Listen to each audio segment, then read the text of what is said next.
Queremos saudar a todos com a paz de Jesus e dizer da nossa alegria, da nossa gratidão em poder compartilhar contigo mais esta mensagem. Nós estaremos abordando aspectos relacionados com os livros proféticos de Daniel e Apocalipse. Os livros de Daniel e Apocalipse têm uma grande revelação de Deus para a sua igreja neste tempo presente. Só que nós vamos abordar estes livros dando ênfase no clímax da adoração. É por isso que o tema da nossa mensagem será o clímax da adoração em Daniel e Apocalipse. Nós devemos entender que tanto o livro de Daniel quanto o livro de Apocalipse trata do tema da adoração envolvendo o povo de Deus. No livro do profeta Daniel, nós vamos ver o povo de Deus vivenciando um conflito envolvendo adoração. E isso antes de Cristo. Da mesma forma, no livro do Apocalipse, nós vamos ver também o povo de Deus enfrentando a questão envolvendo o fator adoração, só que agora depois de Cristo, isto é, nos últimos dias. É sobre estes assuntos que nós vamos desenvolver a nossa mensagem e é óbvio, desde já nós queremos agradecer pela sua atenção e desejar que Deus lhe abençoe grandemente. Amém? Vamos então abrir as nossas Bíblias no livro de Daniel, no capítulo 3, e vamos ler o relato, para nós então termos uma ideia do que aconteceu no Império da Babilônia e qual a relação disso para com o povo de Deus nos dias atuais. Daniel, capítulo 3, versos 1 em diante. O rei Nabucodonosor fez uma estátua de ouro, cuja altura era de 60 côvados e a sua largura de 6 côvados. Levantou-a no campo de Dura, na província de Babilônia. E o rei Nabucodonosor mandou ajuntar os sátrapas, os prefeitos, os presidentes, os juízes, os tesoureiros, os conselheiros, os oficiais e todos os governadores das províncias, para que viessem à consagração da estátua que o rei Nabucodonosor tinha levantado. Então se ajuntaram os sátrapas, os prefeitos, os presidentes, os juízes, os tesoureiros, os conselheiros, os oficiais e todos os governadores das províncias para a consagração da estátua que o rei Nabucodonosor tinha levantado. E estavam em pé diante da imagem que Nabucodonosor tinha levantado. E o arauto apregoava em alta voz: ordena-se a vós, ó povos, nações e gente de todas as línguas, quando ouvirdes o som da buzina, do pífaro, da harpa, da sambuca, do saltério, da gaita, de foles e de toda sorte de música, vos prostrareis e adorareis a imagem de ouro que o rei Nabucodonosor tem levantado. E qualquer que se não prostrar e não adorar, será na mesma hora lançado dentro do forno de fogo ardente. Temos aqui então a exposição de um fato que teve lugar nos dias do domínio babilônico, e esse domínio também estendia-se até o povo de Israel, porque eles foram levados em cativeiro para o Império da Babilônia. E a questão é que foi erigida uma grande estátua, uma gigantesca imagem da pessoa do imperador Nabucodonosor, ou seja, do imperador da Babilônia. E foram convocados todos os habitantes ali do império, todas as autoridades, todos aqueles que tinham cargos de destaques, todos aqueles que de alguma forma estavam ligados ou sob a autoridade do governo da Babilônia. E então foi dada uma ordem que ao toque da música todos se prostrassem diante daquela estátua e a reverenciassem, ou seja, adorassem aquela imagem. E o fato é que se alguém não procedesse desta forma, então seria lançado dentro de um forno de fogo ardente.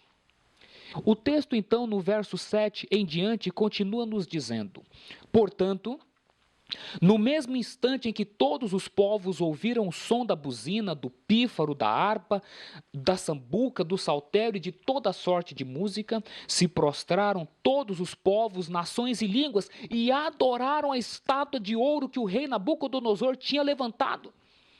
Interessante, meus queridos. Aqui nos está dizendo que ao toque da música, conforme Nabucodonosor havia ordenado, todos os povos, nações e línguas prostraram-se e adoraram aquela imagem. A estátua que o rei Nabucodonosor havia levantado. É óbvio que o quê? Havia uma ordem, havia um decreto, e o povo, por conta disso, tinha que se submeter, consciente ou inconsciente. Só que nós vamos ter aí alguns detalhes que vai mudar o cenário. Continuemos, verso 8. Ora, no mesmo instante se chegaram alguns homens caldeus e acusaram os judeus. E falaram e disseram ao rei Nabucodonosor: ó rei, vive eternamente. Tu, ó rei, fizestes um decreto pelo qual todo homem que ouvisse o som da buzina, do pífaro, da harpa, da sambuca, do saltério, da gaita de foles e de toda sorte de música, se prostraria e adoraria a estátua de ouro. E qualquer que se não prostrasse e adorasse seria lançado dentro do forno de fogo ardente. Há uns homens judeus que tu constituísse sobre os negócios da província de Babilônia, Sadraque, Mesaque e Abdenego. Esses homens, ó rei, não fizeram caso de ti. A teus deuses não servem, nem a estátua de ouro que levantastes adoraram. Interessante. Ali no campo de Dura, haviam povos de várias nacionalidades. E dentre estes povos estavam os judeus levados cativos para a Babilônia. E nós lemos aqui nas Escrituras Sagradas que haviam alguns judeus que se recusaram a se prostrar perante a imagem de Nabucodonosor e adorá-lo. O interessante é que não tinha só esses judeus ali, Sadraque, Mesaque e Abdenego, no Império da Babilônia. Haviam muitos outros judeus. Muitos outros irmãos deles, filhos de Abraão, segundo a carne. Só que o quê? Dentre toda aquela multidão de cativos do povo de Israel no Império da Babilônia, apenas 3 jovens, 3 servos de Deus ousaram desrespeitar a autoridade do imperador da Babilônia e não se prostrar diante daquela imagem, porque isso feria um dos seus princípios fundamentais de adoração ao Deus único. Isso está explícito no primeiro e no segundo mandamento da santa lei de Deus. E o fato é que eles foram denunciados. E eles ocupavam cargos de destaques ali no governo de Nabucodonosor. Eles foram denunciados diante do imperador. E então o texto continua nos dizendo no verso 13. Então Nabucodonosor, com ira e furor, mandou chamar Sadraque, Mesaque e Abdenego, e trouxeram a esses homens perante o rei. Falou Nabucodonosor e lhes disse: é de propósito, ó Sadraque, Mesaque e Abdenego, que vós não servis a meus deuses, nem adorais a estátua de ouro que levantei? Agora, pois, se estáis prontos quando ouvirdes o som da buzina, do pífaro, da cítara, da harpa, do saltério, da gaita de foles e de toda sorte de música para vos prostrardes e adorardes a estátua que fiz, bom é. Mas se não a adorardes, sereis lançados na mesma hora dentro do forno de fogo ardente. E quem é o Deus que vos poderá livrar das minhas mãos? Aqui Nabucodonosor foi extremamente taxativo. Ele estava irado, ele estava aborrecido, porque haviam ali 3 jovens que tiveram a coragem de contrariar um decreto seu.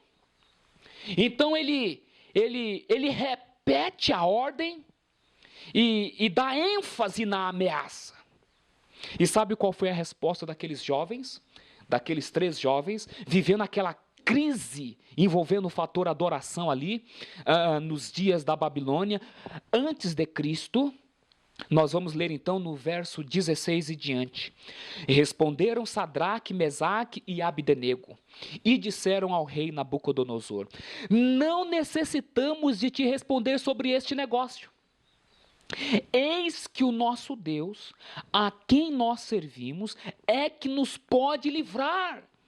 Ele nos livrará do forno de fogo ardente e da tua mão, ó rei. E se não, fica sabendo, ó rei, que não serviremos aos teus deuses, nem adoraremos a estátua de ouro que levantaste. É um sinal de muita coragem, de muita audácia, de muita ousadia ou não? Contestar a ordem da maior autoridade humana naqueles dias, ir no caminho contrário a toda uma multidão, ousar se levantar diante deste império e então contrariar, contestar uma ordem como essa, tinha que ter muita fé, tinha que ter muita coragem. E aqui nós temos, manifesta a disposição enérgica destes 3 jovens com respeito à sua lealdade a Deus. Diante da iminência da morte, eles disseram: olha, rei, o nosso Deus a quem nós cremos pode nos livrar se assim Ele o quiser. Mas se Ele achar que não deve, não tem nenhum problema. Pode nos lançar na fornalha de fogo ardente, mas fique sabendo uma coisa: nós não vamos falar contra a nossa própria consciência.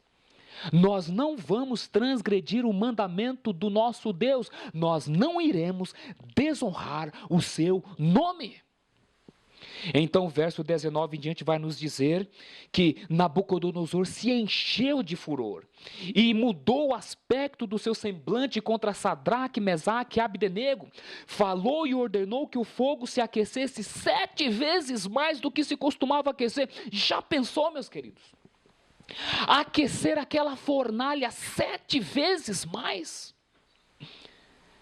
Tamanha era a raiva, a fúria do imperador. E ordenou aos homens mais fortes que estavam no exército que atassem a Sadraque, Mesaque e Abdenego para os lançarem no forno de fogo ardente. Eu fico imaginando aqui que quando aqueles 3 jovens viram ali aquela fornalha sendo intensificada nas suas chamas, será que eles por algum momento titubearam? Gente, ser queimado? Ser queimado? Você às vezes queima ali um pouco o dedo e já sente o ardor. Imagine agora a ideia de ser lançado dentro de uma fornalha extremamente crepitante. Será que eles titubearam? A palavra vai nos continuar dizendo que eles manteram resolutamente a sua posição. O verso 21 vai então nos dizer: então aqueles homens foram atados com as suas capas e seus calções e seus chapéus e suas vestes e foram lançados dentro do forno de fogo ardente. E porque a palavra do rei apertava e o forno estava sobremaneira quente, a chama do fogo matou aqueles homens que levantaram a Sadraque, Mesaque e Abdenego. Os homens que foram ordenados pegar Sadraque, Mesaque e Abdenego, quando lançavam-nos na fornalha, eles próprios não resistiram ao calor, ao ardor da chama e morreram. Mas o que aconteceu com aqueles 3 jovens? Verso 23 vai nos dizer: e estes 3 homens, Sadraque, Mesaque e Abdenego, caíram atados dentro do forno de fogo ardente, ou seja, eles foram amarrados e lançados lá dentro. Mas algo vai acontecer. algo espantoso sobrenatural vai ter lugar. Vamos ler então o verso 24 e vamos então ver aqui a sequência do ocorrido. Então o rei Nabucodonosor se espantou e se levantou depressa. Falou e disse aos seus capitães: não lançamos nós 3 homens atados dentro do fogo? Responderam e disseram ao rei: é verdade, ó rei. Verso 25, respondeu e disse: eu, porém, vejo 4 homens soltos que andam passeando dentro do fogo, e nada há de lesão neles, e o aspecto do quarto é semelhante ao Filho de Deus. Então se chegou Nabucodonosor à porta do forno de fogo ardente, falou e disse: Sadraque, Mesaque e Abdenego, servos do Deus Altíssimo, saí e vinde. Então Sadraque, Mesaque e Abdenego saíram do meio do fogo. E ajuntaram-se os sátrapas e os prefeitos e os presidentes e os capitães do rei, contemplando estes homens. E viram que o fogo não tinha tido poder algum sobre os seus corpos, nem um só cabelo da sua cabeça se tinha queimado, nem as suas capas se mudaram, nem cheiro de fogo tinha passado sobre eles. Falou Nabucodonosor e disse: bendito seja o Deus de Sadraque, Mesaque e Abdenego, que enviou o seu anjo e livrou os seus servos que confiaram nele, pois não quiseram cumprir a palavra do rei, preferindo entregar os seus corpos para que não servissem nem adorassem a algum outro Deus, senão o seu Deus. Impressionante ou não, meus queridos? Que testemunho de fé é este? O próprio rei ficou estupefado, comovido, convencido, devido a tamanha experiência vivida e o tamanho testemunho dado por aqueles jovens. O interessante, como nós acabamos de ler, Nabucodonosor questionou: mas nós não lançamos 3? E por que eu vejo 4? E o quarto tinha o quê? Disse ele: a aparência do Filho de Deus. Ele vai dizer, ele vai exaltar, ele vai engrandecer o Deus daqueles 3 jovens. E quem era o Deus dos judeus? Não era o Deus único, Yahvé, o soberano do universo, a suprema divindade, aquele que olho algum jamais viu e nem pode ver? Sim, esse era o Deus dos judeus, o Deus único, Jeová. Mas Nabucodonosor conseguiu identificar ali na fornalha um que era semelhante ao Filho de Deus. E quem era este? Quem era o quarto que estavam ali com aqueles 3 jovens? Acaso não era Jesus Cristo, o Filho deste Deus único, do Deus invisível? Sim, meus queridos. Nabucodonosor vai bendizer e exaltar Yahvé, Jeová, o Deus invisível. E então vai se maravilhar por ele ter enviado o seu anjo. E este anjo era a maravilhosa pessoa de Jesus Cristo. Por que é importante nós atermos a estes detalhes aqui, meus queridos? Porque no capítulo 3 do livro de Daniel, nós temos um evento que tem um fundo escatológico. Porque ele vai ter uma repetição no espectro mais amplo, mais abrangente. A experiência vivida ali pelo povo de Deus nos dias do Império da Babilônia, literal, vai ser revivida pelo povo de Deus agora nos dias da Babilônia espiritual. As questões ali esboçadas vão se repetir. Nós vamos ter uma imagem que vai ser levantada. Nós vamos ter um decreto, uma ordem que vai ser dada para que se adore, para que se prostre, para que se venere esta imagem.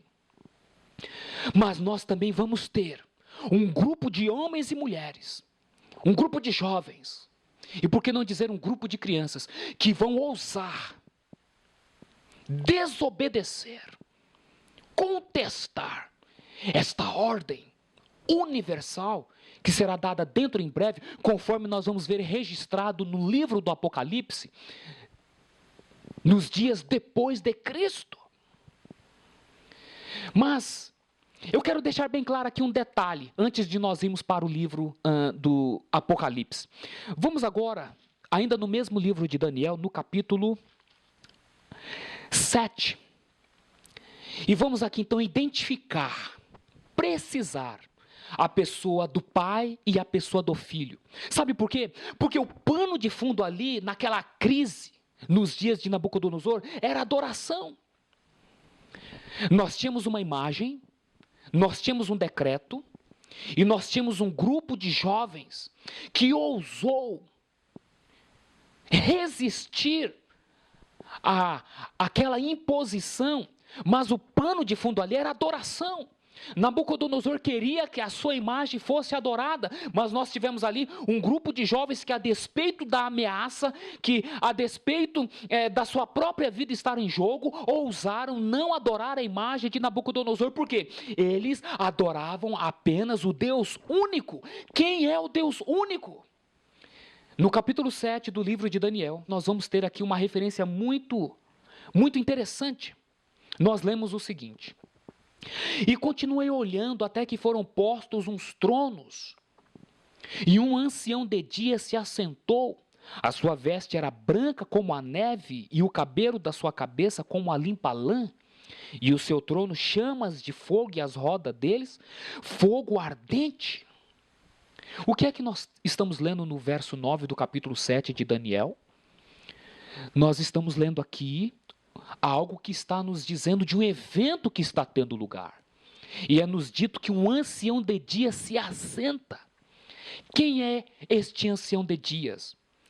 No verso 13 nós vamos ver com mais abrangência alguns detalhes, alguns pormenores que vai nos falar melhor. Nós lemos o seguinte: e eu estava olhando nas minhas visões da noite, e eis que vinha nas nuvens do céu um como o filho do homem, e dirigiu-se ao ancião de dias, e o fizeram chegar até ele. E foi-lhe dado o domínio, a honra e o reino, para que todos os povos, nações e línguas o servissem. O seu domínio é um domínio eterno, que não passará, e o seu reino, o único que não será destruído.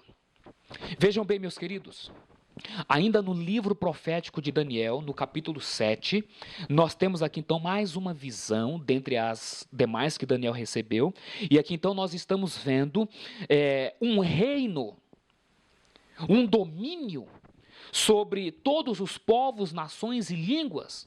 E esse domínio não será destruído, porque o império da Babilônia foi destruído, conforme o capítulo 2 do livro do próprio Daniel. Ali a revelação profética que foi dada ao mesmo. E o fato é que o quê? Diante deste ancião de dias, que se assenta no trono, quem é que comparece perante ele? Nós lemos aqui que vinha nas nuvens do céu um como filho do homem. Não estamos falando aqui do segundo advento de Jesus, mas de um episódio que precede o advento de Jesus. E é óbvio, nós não vamos entrar nos pormenores aqui envolvendo o juízo investigativo, porque nós estamos dando ênfase na adoração. O fato é que nós queremos precisar, assim como no capítulo 3, dá-se ênfase na pessoa do Pai e do Filho. No capítulo 7 do livro de Daniel também nós vemos a pessoa do Pai e a pessoa do Filho, o ancião de dias como sendo Jeová, e Jesus Cristo sendo apresentado como Filho do homem. Dos 4 evangelhos contidos na nossa Bíblia, nós temos 2 que apresentam Jesus como Filho de Deus, e nós temos outros 2 que apresentam ele como Filho do homem. Por isso então que nós temos aqui ele comparecendo diante do Pai e sendo apresentado como Filho do homem. E durante o seu ministério terrestre, Jesus vai usar muito esta expressão, Filho do homem, porque ele sabia quem ele era. O fato é que a Bíblia nos ensina que o Deus dos judeus, o Deus único, nunca foi visto por homem algum. Vamos no Evangelho de João, no capítulo 1, no verso 18, e nós vamos ler o seguinte: Deus nunca foi visto por alguém. O Filho unigênito que está no seio do Pai, este o fez conhecer. Nós temos um Deus do qual Nabucodonosor exaltou, deu ênfase e a ele se converteu mais tarde. Nós temos um Deus que jamais foi visto por homem algum. Disse Jesus: ouve Israel, o Senhor nosso Deus é o único Senhor. Marcos capítulo 12. E se você for lá no Antigo Testamento, você vai ver que esse único Senhor é Yahvé, Jeová. E a Bíblia está nos dizendo que ele jamais foi visto por homem algum. Quem apareceu ali, diante dos olhos daqueles povos nos dias de Nabucodonosor, foi o Filho deste Deus, Jesus Cristo. A Bíblia diz que o quê? Que ele, o Filho unigênito, revelou, deu a conhecer o caráter, a bondade, o amor deste Deus. Ainda no livro de 1 de Timóteo, capítulo 6, vamos ver ainda o que nos diz lá. 1 de Timóteo, capítulo 6, versos 13 em diante, nos diz o seguinte: mando-te diante de Deus que todas as coisas vivifica, e de Cristo Jesus que diante de Pôncio Pilatos deu testemunho de boa confissão, que guardes este mandamento sem mácula, sem repreensão, até a aparição de nosso Senhor Jesus Cristo, a qual a seu tempo mostrará o bem-aventurado e único poderoso Senhor, Rei dos reis e Senhor dos senhores, aquele que tem ele só a imortalidade e habita na luz inacessível, a quem nenhum dos homens viu, nem pode ver, ao qual seja honra e poder sempre eterno. Amém. Quem foi então que Nabucodonosor viu na fornalha de fogo ardente, meus queridos? Foi o Deus invisível que habita na eternidade, na luz inacessível? Não, foi Jesus, o Filho de Deus, conforme a sua própria boca o declarou. E este livrou aqueles jovens fiéis do poder, das mãos daquele que ousou intimidar os servos de Deus. Nós queremos deixar bem claro aqui as questões envolvendo o episódio ali no campo de Dura, nos dias do Império da Babilônia. Porque conforme nós vamos mostrar agora, esta história vai se repetir na minha e na tua experiência. Ela vai alcançar a minha e a sua pessoalidade. Ela vai afetar todo o nosso viver. Por quê? Porque conforme nós já dissemos, o ocorrido no livro profético de Daniel vai ter lugar no livro profético de Apocalipse. Vamos ter uma imagem, vamos ter uma ameaça, e vamos ter em torno disso tudo o fator adoração. Vamos então agora para o livro de Apocalipse e vamos então ver ali a relação do ocorrido nos dias de Nabucodonosor com aquilo que terá lugar nos nossos dias. E dando ênfase nas pessoas do Pai e do Filho. No capítulo 13 do livro de Apocalipse, nos versos 15 em diante, nós vamos ler o seguinte: e foi-lhe concedido que desse espírito à imagem da besta, para que também a imagem da besta falasse, e fizesse que fossem mortos todos os que não adorassem a imagem da besta. E faz a todos, pequenos e grandes, ricos e pobres, livres e servos, lhes seja posto um sinal na mão direita ou na testa, para que ninguém possa comprar ou vender, senão aquele que tiver o sinal, ou o nome da besta, ou o número do seu nome.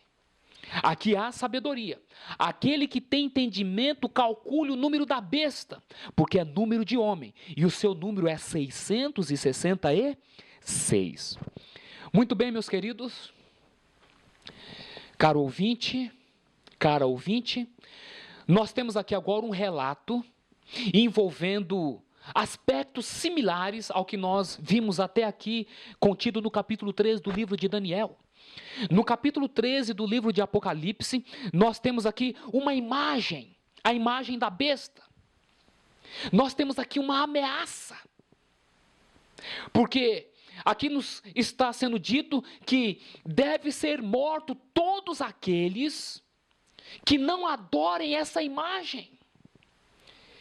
E aqui a abrangência, assim como nos dias de Nabucodonosor, envolvendo todos os povos, todas as autoridades do seu reino, da mesma forma que vai nos dizer que o quê? Será ordenado que todos, pequenos e grandes, ricos e pobres, livres e servos, lhes seja posto um sinal na testa ou na mão direita, para que eles não possam comprar, para que ninguém possa comprar ou vender. Ou seja, para que ninguém possa exercer a sua cidadania, a sua liberdade de conduta, de consciência, para que, enfim, ninguém possa viver nas margens da legalidade social, a não ser que prostre-se e adorem esta imagem que será erigida no campo deste mundo, mediante a Babilônia mística, a Babilônia espiritual, que fará com que isso tenha lugar e estas pessoas então sejam mortas por ousarem contestar a sua ordem, a sua autoridade. Vejam bem, meus queridos, os mesmos aspectos vistos na crise literal envolvendo a adoração nos dias da Babilônia no passado, são os mesmos aspectos vistos nos nossos dias que vai envolver a Babilônia mística. Ou seja, nós vamos ter uma imagem, nós vamos ter uma ameaça, e isso envolvendo o fator adoração. Mas será que nós vamos ter um grupo de homens e mulheres? Jovens, e mesmo crianças, que à semelhança daqueles 3 hebreus, vão deter a sua fidelidade, a sua lealdade a Deus? E qual vai ser o cerne aqui? Porque vejam bem, queridos, aqui nos está dizendo do sinal, do nome da besta e do número do seu nome. A Bíblia nos ensina, no livro de Ezequiel, no capítulo 20, que o sinal de Deus é um dia, e este dia é o sábado. E se o sinal de Deus é um dia, o que pode ser o sinal da besta? Um outro dia contrário ao dia deste Deus. E se nós compararmos os 10 mandamentos da santa lei de Deus contida no livro de Êxodo, capítulo 20, versos 1 em diante, se nós compararmos os mandamentos ali escritos pelo próprio Deus de Yahvé, Jeová, o Deus único, se nós compararmos isso com o catecismo da Igreja Católica Apostólica Romana, nós vamos ver que o quê? Que enquanto no 4º mandamento da Santa Lei de Deus é nos ordenado a santificar o sábado como memorial da criação, no 3º mandamento da Lei de Deus, segundo o catecismo romano, está para santificar o domingo. Foi profetizada essa mudança no livro de Daniel. Vamos então voltar ao livro profético de Daniel e vamos ler então ali uma declaração com respeito a essa mudança que seria feita na santa lei deste Deus. Por esse poder, nós lemos aqui o seguinte, verso 25 do capítulo 7. E proferirá palavras contra o Altíssimo, ou seja, contra Jeová e Yahvé, e destruirá os santos do Altíssimo, e cuidará em mudar os tempos e a lei. Lemos então aqui que o quê? Que Daniel, numa das suas visões, viu essa ponta pequena, que é essa besta, que agora é apresentada com mais detalhes no livro de Apocalipse.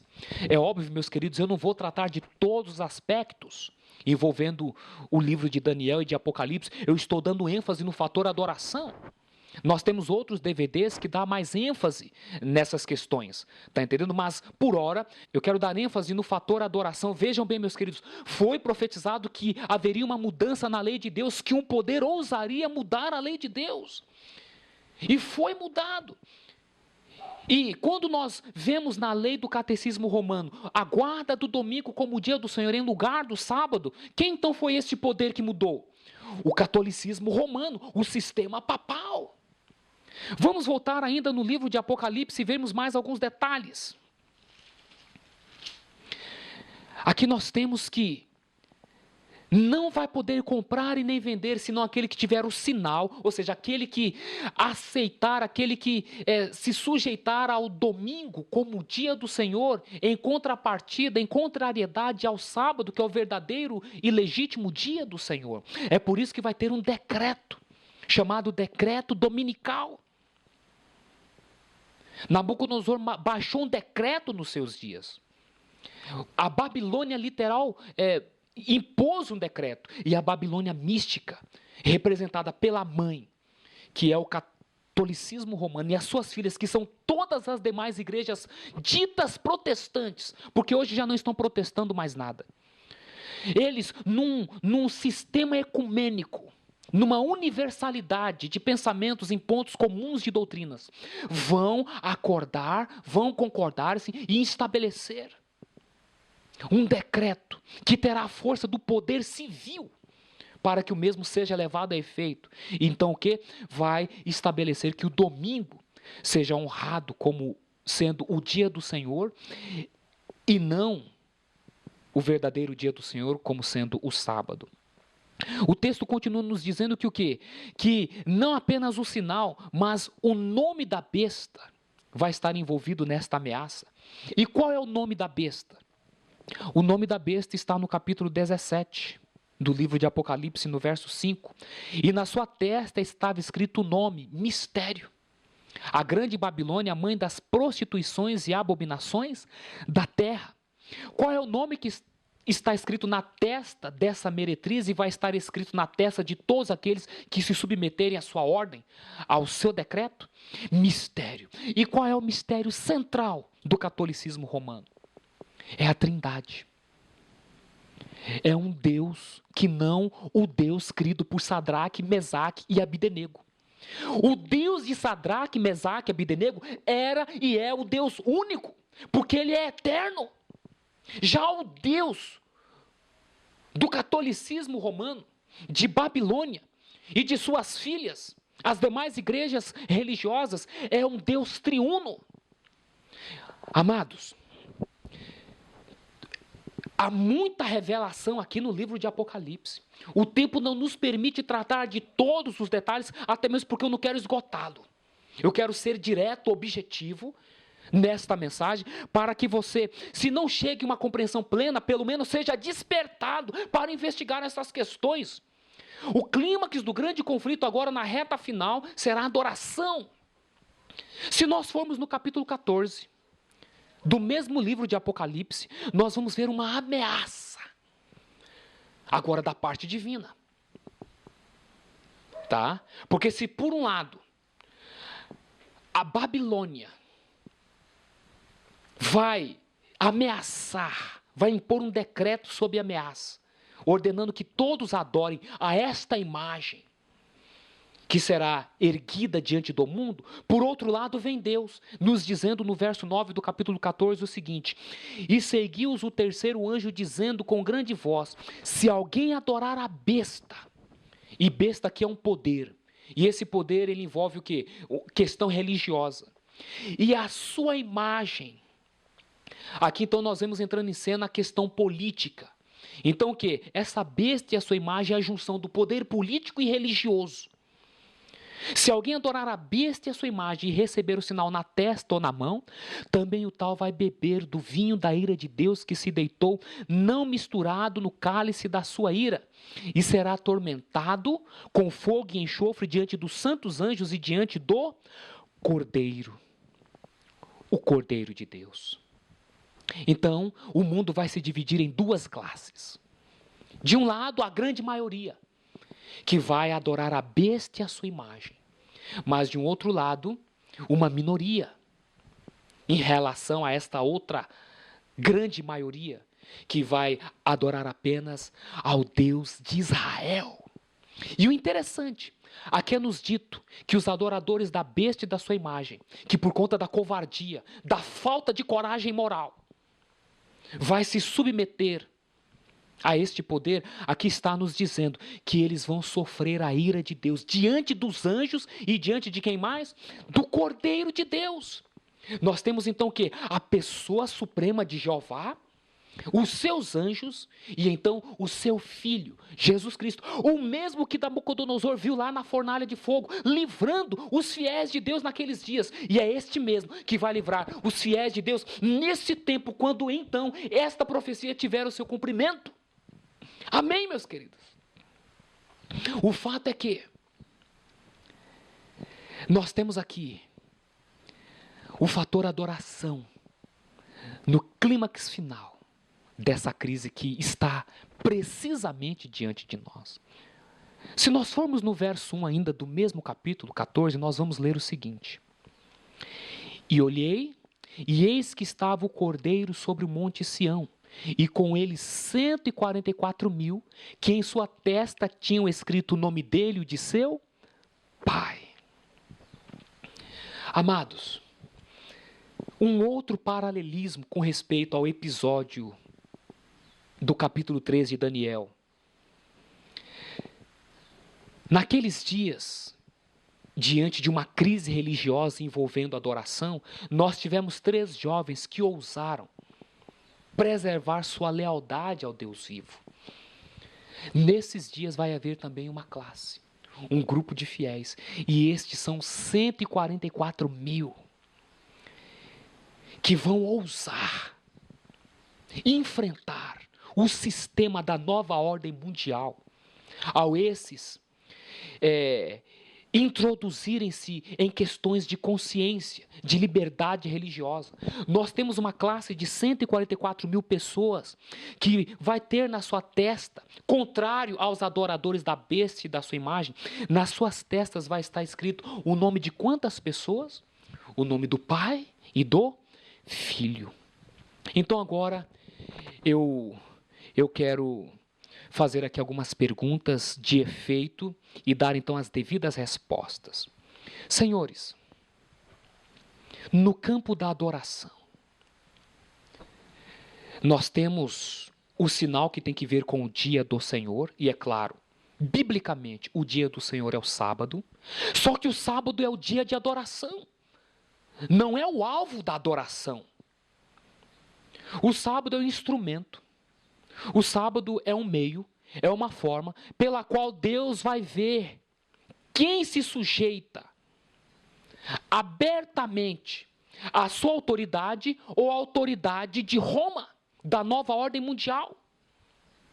Então, meus queridos, vejam bem, não importará, não vale, não é suficiente eu guardar o verdadeiro dia do Senhor se eu não adorar o Senhor verdadeiro, o Deus verdadeiro.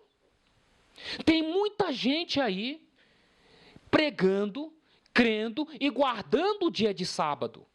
E o fazem, certo? Só que o dia de sábado é um dia de adoração. E a pergunta vem, você está adorando a quem? O Deus único?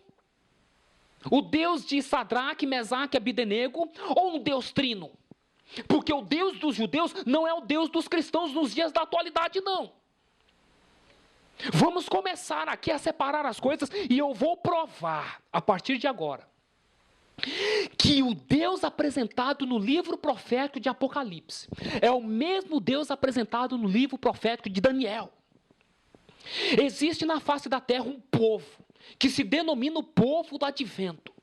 E esse povo se firma na profecia, especialmente naquelas contidas nos livros de Daniel e Apocalipse. Só que algo está dando errado ultimamente.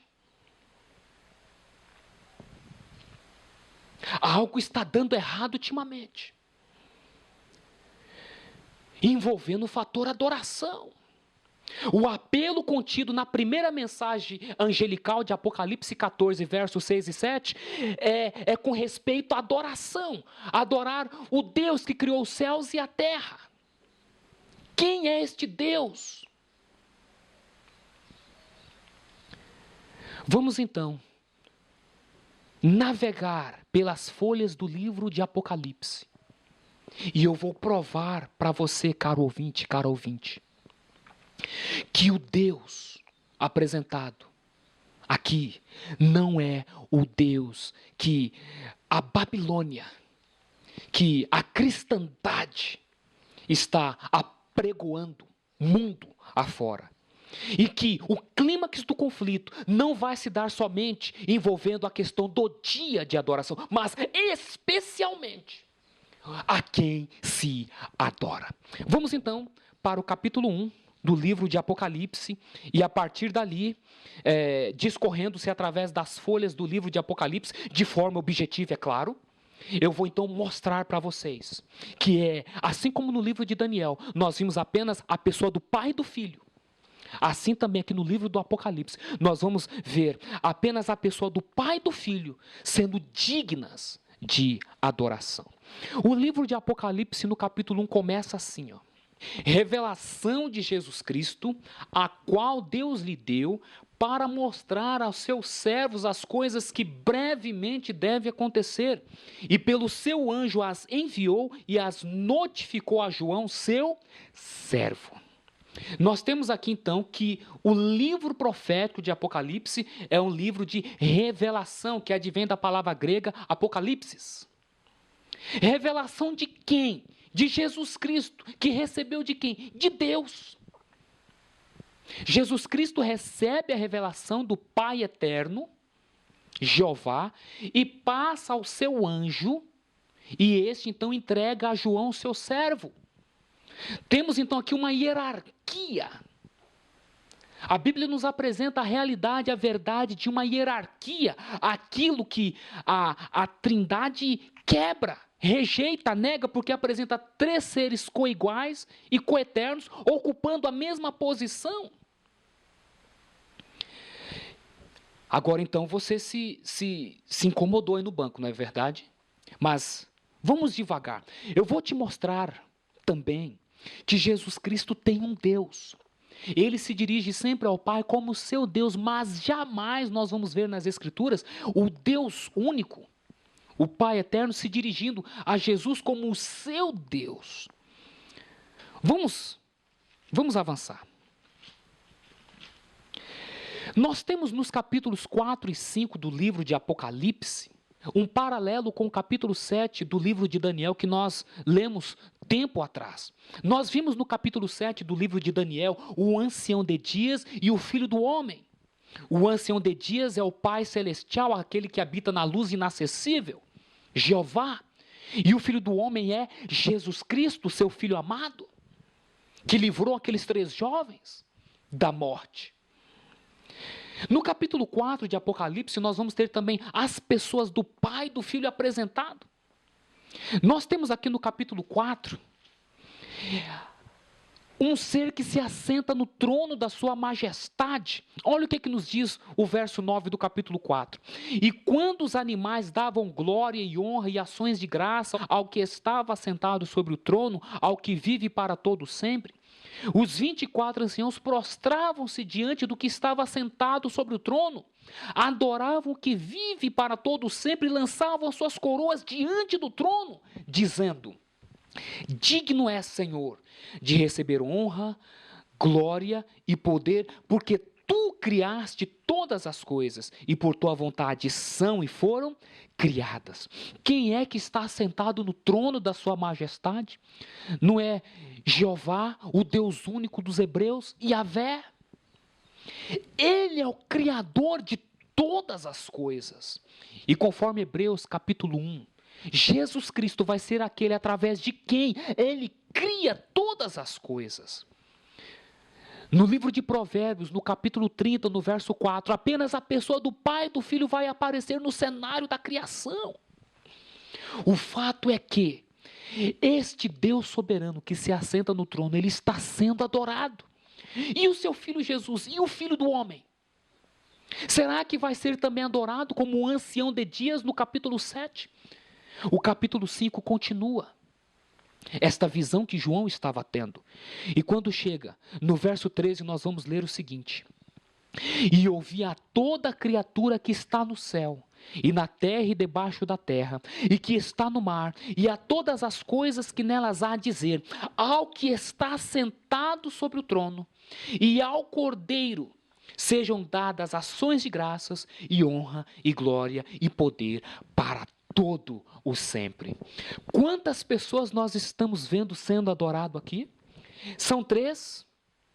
Está sendo aqui o Pai, o Filho e o Espírito Santo sendo adorado? Não que não creiamos no Espírito Santo, é claro que nós cremos. E cremos que o Espírito Santo é o Espírito de Deus.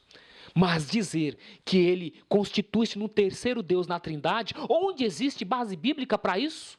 Onde existe respaldo escriturístico para sustentar essa crença? Não existe.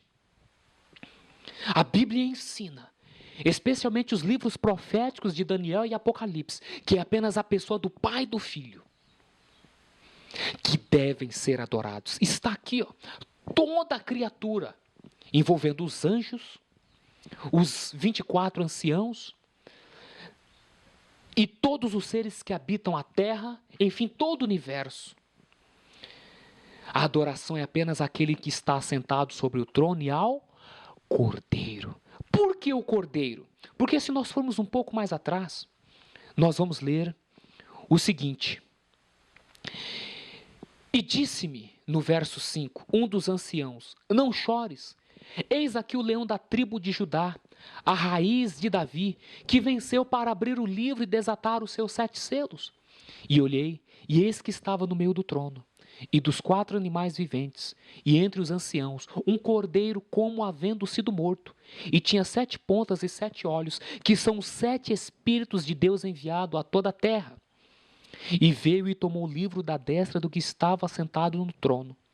E havendo tomado o livro, os 4 animais e os 24 anciãos prostraram-se diante do cordeiro, tendo todos eles harpas e salvas de ouro cheias de incenso, que são as orações dos santos.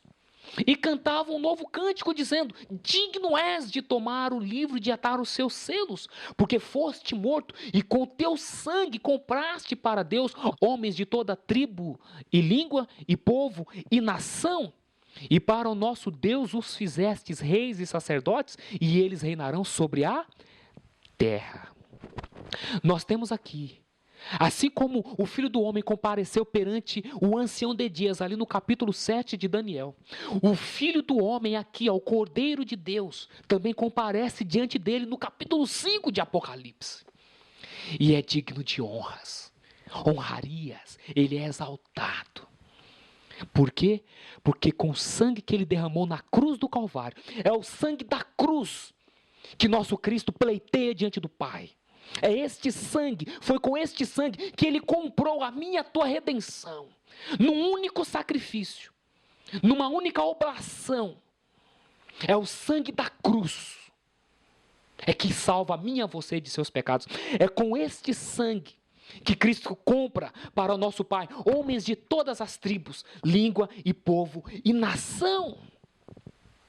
A Bíblia nos diz em Apocalipse que os povos, as nações, as tribos, as línguas, a grande parte destes vão se submeter à ameaça da besta.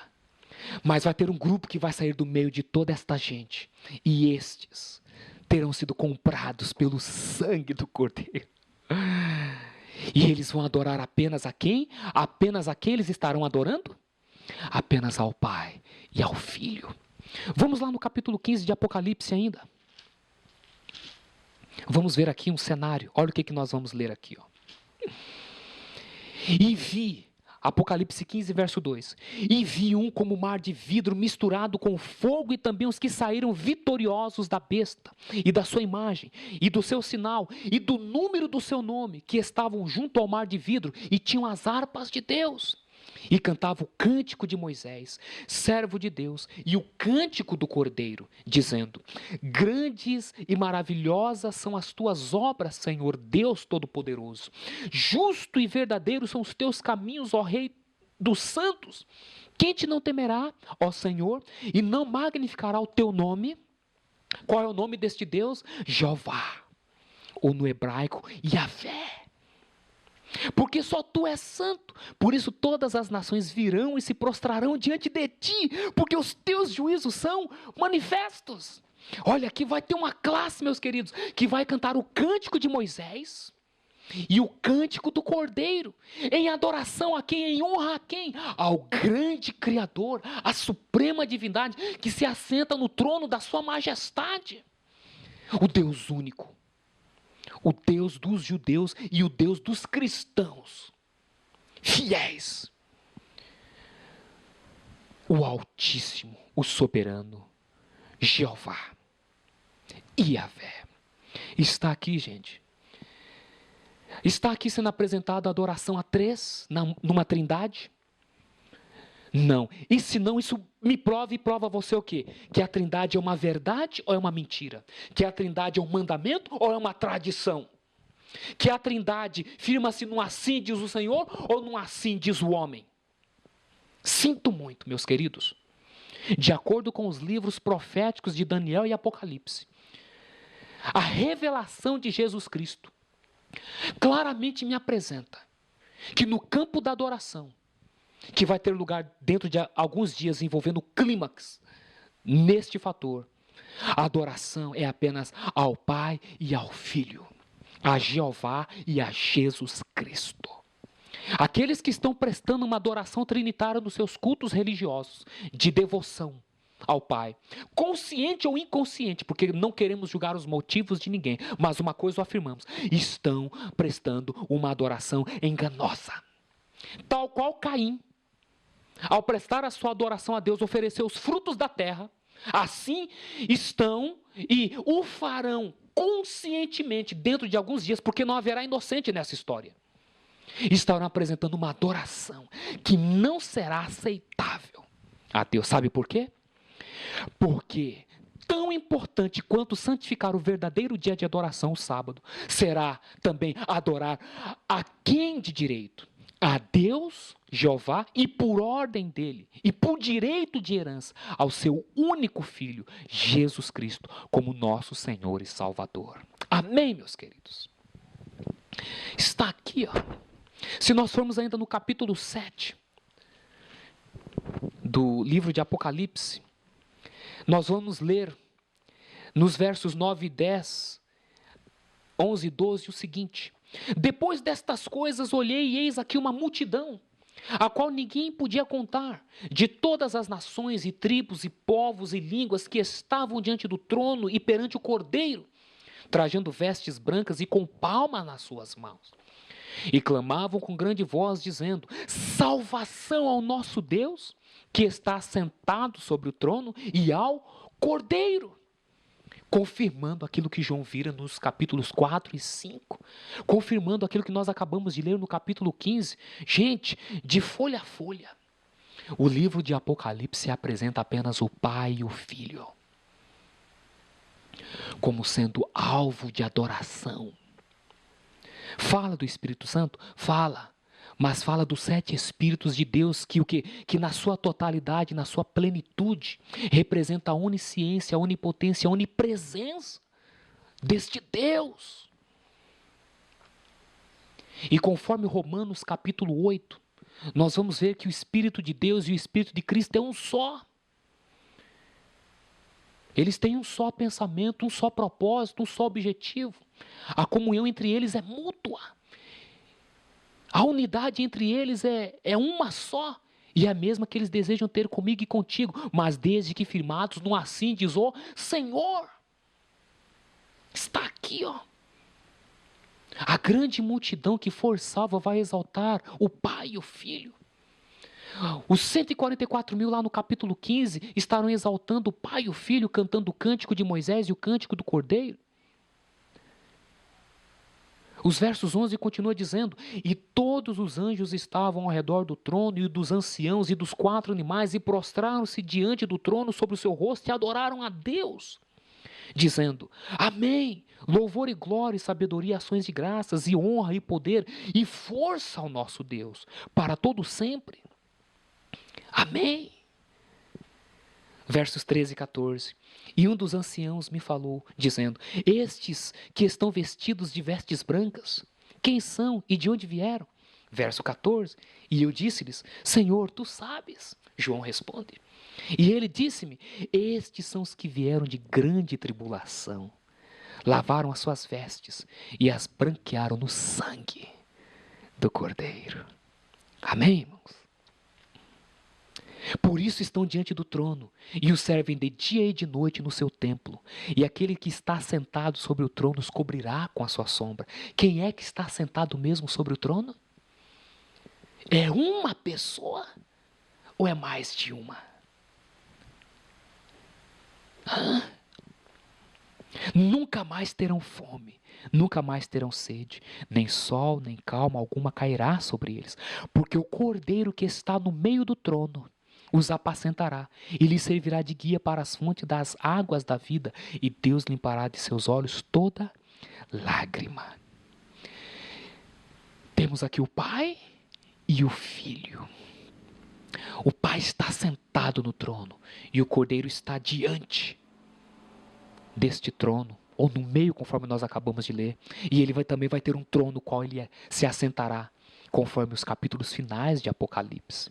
Não existe um trono do chamado Deus Espírito Santo, a terceira pessoa da Trindade sentada. Não existe, gente. Sem faltar com respeito às crenças alheias. Sinto muito. Quer continuar acreditando? Assim continue. Mas saiba de uma coisa. O livro de Apocalipse lança uma ameaça para aqueles que tiram ou acrescentam as coisas de Deus. Você pode até continuar adorando a Deus numa trindade, mas saiba de uma coisa, lá no céu, se você for salvo, você não vai continuar adorando a Deus numa trindade, não. Porque a Bíblia não dá respaldo para isso. A Bíblia fala de divindade, não de trindade. E a divindade é o Pai, o Filho e o Espírito que ambos possuem. O fato é que a grande multidão e os 144 mil, segundo o livro profético, adoram apenas ao Pai e ao Filho. Eu quero então concluir esta mensagem dizendo que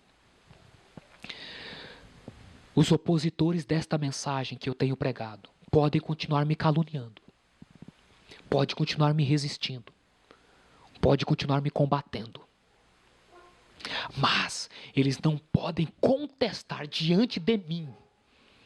Eu os desafio, se eles insistirem nisso, eu os desafio, não faça pelas costas. Querem me expor? Me exponha pessoalmente, face a face e em público. Mas com base no assim diz o Senhor. Eu os desafio. Eu faço como o profeta Elias. Se o Senhor é Deus, seguiu. Se é Baal, seguiu. Vamos para o monte. Mas tem uma coisa. Esteja certo do que está fazendo. A adoração é apenas ao Pai e ao Filho. E o ensino da Trindade é uma mentira. É um engano. Agora, tem aqueles que vão aceitar, a despeito dos humildes instrumentos que Deus emprega para trazer a sua mensagem. Haverão aqueles que vão aceitar um claro assim, diz o Senhor. Mas se há aqueles que insistem em permanecer num espírito de rebelião, resistindo ao está escrito, então vão sofrer as pragas que estão contidas nos capítulos 15 e 16 deste mesmo livro que nós estamos estudando. A escolha é sua. A decisão é sua. A salvação é individual. É individual. Então, meus queridos, esta mensagem, mais que dirigida ao professo povo de Deus, envolvendo toda a cristandade, todas as denominações religiosas, e por que não o mundo todo, né? Porque a mensagem de Deus é uma mensagem universal, mas ela dirige-se principalmente aos ditos ministros do povo de Deus. Aqueles que creem recaem sobre si a responsabilidade de guiar, de instruir, de orientar, de preparar um povo para o Senhor. A nossa forma incisiva de expor a nossa mensagem não é propósito de nós, de forma alguma, ofender a quem quer que seja, mas sim apresentar a clareza da verdade. Mas o fato é que nós almejamos que os pastores, os bispos, os padres, os ditos apóstolos, que eles pensem seriamente nessas coisas. E sendo de forma mais direta e objetiva, eu me refiro ao padre Fábio de Mello, ao dito apóstolo Valdomiro Santiago, ao pastor Silas Malafaia, ao evangelista Alejandro Bulhon, Luiz Gonçalves, ao missionário R.R. Soares, o bispo Edir Macedo, ao padre Marcelo, a esses líderes religiosos que se destacam na sociedade aí, no meio cristão. Estão entendendo, gente? Porque as coisas que nós estamos tratando aqui é séria. E se eles comparecem diante de um púlpito e abrem a Bíblia Sagrada para expor a palavra de Deus, então vamos fazê-lo exatamente como ela assim o declara. Está entendendo? Então esse meu apelo, mais que a você, irmão e irmã na fé, é dirigido aos ministros, todos, das mais variadas denominações da cristandade. O fator adoração é uma questão séria e nós precisamos atentar para isso.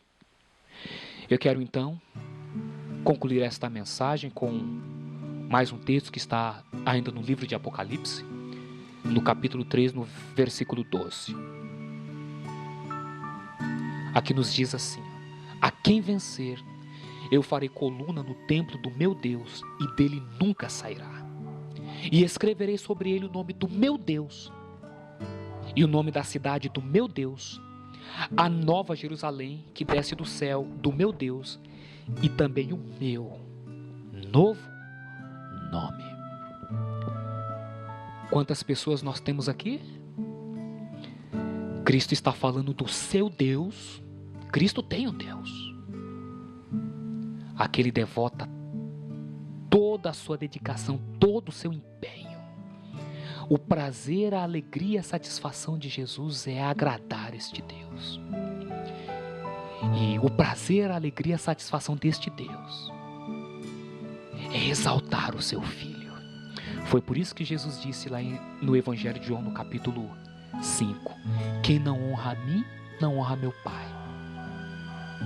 E quem não honra meu Pai, não honra a mim. A honra é apenas ao Pai e ao Filho. Ainda na primeira epístola de João, no capítulo 1, no verso 3, e a nossa comunhão é com o Pai e com o seu Filho Jesus. A comunhão é com quantas pessoas? 2. Apocalipse está nos dizendo, revelação de Jesus Cristo, a qual Deus lhe deu, que na testa dos seus servos, das suas servas, dos vencedores da besta e da sua imagem, da falsa adoração, envolvendo o sinal, que é o dia, o domingo, envolvendo o nome, que é o mistério, e o mistério central da cristandade é a Trindade, envolvendo o número, que é o 666, e a Trindade é exemplificada por um triângulo, é representada por 3 partes, e cada ângulo desse triângulo tem 60 graus, cortando-se os zeros nós vamos ter 666, está vendo aí? O número do nome da besta, 666, triângulo, Trindade. Domingo, Sunday, dia do sol, Baal, e Baal é representado por uma trindade, Ísis, Osíris e Horus. Muito claro, gente, muito claro. Muito claro. Na testa dos adoradores da besta vai estar um Deus falso, mas na testa dos filhos e das filhas de Deus vai estar apenas o nome do Pai, do Deus único e de seu Filho Jesus Cristo. Está aqui, ó. De que lado você vai ficar? Que posição você vai escolher no campo de dura deste mundo dentro em breve, quando essa imagem desse Deus falso for erigido e for ordenado que todos se prostrem e adorem-no? O que você fará, meu amigo, minha amiga, meu irmão e minha irmã? Você vai seguir o exemplo de Sadraque, Mesaque e Abdenego? Vai honrar a semelhança deles o Deus de Israel, Deus único, Yahvé? Ou a semelhança dos demais judeus ali, dos demais cristãos nominais, religiosos, professos, você vai se curvar por medo e vai então desonrar o Pai Celestial e seu Filho Jesus Cristo, transgredindo os seus mandamentos. Eu já fiz a minha escolha, eu já tomei a minha decisão e já tenho começado a pagar por isso, viu? Já tenho começado a pagar. Mas a semelhança de Sadraque, Mesaque e Abdenego, eu tenho sentido a presença do Filho de Deus comigo. Nessa fornalha que tem me lançado de prova, de dificuldade, de sofrimento. E olha, gente, só quem passa é que sabe o que isso representa. Mas olha, eu tenho sentido o Filho do Deus vivo ali comigo. Ele não me tem deixado, não me tem desamparado. E isso me dá certeza para me continuar perseverando e poder saber que lá na frente, quando eles aquecerem mais ainda esta fornalha, eu terei a plena certeza que ainda assim o meu Senhor estará ali comigo e Ele vai me guardar do poder do destruidor. É por isso que eu lembro das promessas contidas na palavra de Deus. Ainda que ande pelo fogo, não te queimará, brasa alguma arderá em ti. É nesta hora que as promessas de Deus se tornam mais e mais valiosas. É por isso que o justo vai viver pela fé. E a fé é uma experiência que se vive a sós com Deus. Deus não lança pedra sem valor na sua fornalha. Se eu estou passando por essa fase, por esta situação, se você, meu querido, meu irmão e minha irmã, está sentindo às vezes o calor ali, da prova, da tribulação, do sofrimento, da solidão, alegre-se em Deus. Você é uma pedra de valor. Glorifique o Pai, exalte-o na pessoa de seu Filho Jesus. Dê glória a Deus. Sabe por quê? Porque você está tendo o privilégio de participar dos sofrimentos de Cristo e de seus apóstolos. E não existe maior honra do que essa. Então, eu quero concluir essa mensagem dizendo o seguinte: Jesus Cristo quer escrever na sua testa o nome do seu Pai, do seu Deus e o seu novo nome. Permitirás que Ele assim o faça? Isso só é possível através de um esclarecimento, através do entendimento correto do que consiste o plano, a vontade, a verdade de Deus. E é por isso então que nós precisamos renovar o nosso entendimento pela palavra de Deus. A Bíblia diz assim, que nós devemos adorar a Deus com todo o nosso entendimento, de todo o nosso entendimento. Isso significa mente, pensamento. A Bíblia não nos apresenta uma fé cega, mas sim uma fé inteligente. Existem pessoas que querem empurrar certos ensinos e quando você vai buscar um esclarecimento, um entendimento na palavra, eles dizem, é o mistério. É o sangue da aspersão diária, é a trindade, é que Jesus voltou e quando você pergunta onde, é um mistério. Todas as vezes que o diabo quer introduzir um engano anti-escriturístico e busca de alguma forma tentar ter êxito nisso, ele vem com a evasiva de que é um mistério.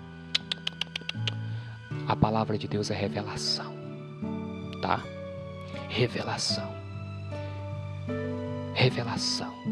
E ela alcança o nosso entendimento. Nós somos seres pensantes, racionais. E aqueles que vão ter escrito nas suas testas o nome do Pai e do Filho, o terão. Sabe por quê? Porque alcançaram o correto entendimento de que a verdadeira adoração é só ao Pai e ao Filho. Tá? Então que Deus possa te abençoar ricamente. Que o Espírito Santo possa ter te convencido, porque o Espírito Santo é o Espírito da verdade e ele nos guia em toda a verdade, e a palavra de Deus é a verdade. Essa é a obra do Espírito Santo, tá? Nos firmar na verdade, no ascendes do Senhor. Então que Oxalá ele tenha te convencido desta verdade. E se ainda resta alguma dúvida ou outra, não se preocupe. Se você perseverar neste propósito, ele vai te esclarecer. E você então vai ter alegria de ao longo de toda a eternidade, se maravilhar na presença do Pai e do Filho, adorando-os pelos séculos dos séculos vindouro. Esse é o nosso desejo, em nome do Senhor Jesus Cristo. Amém? E graças a Deus.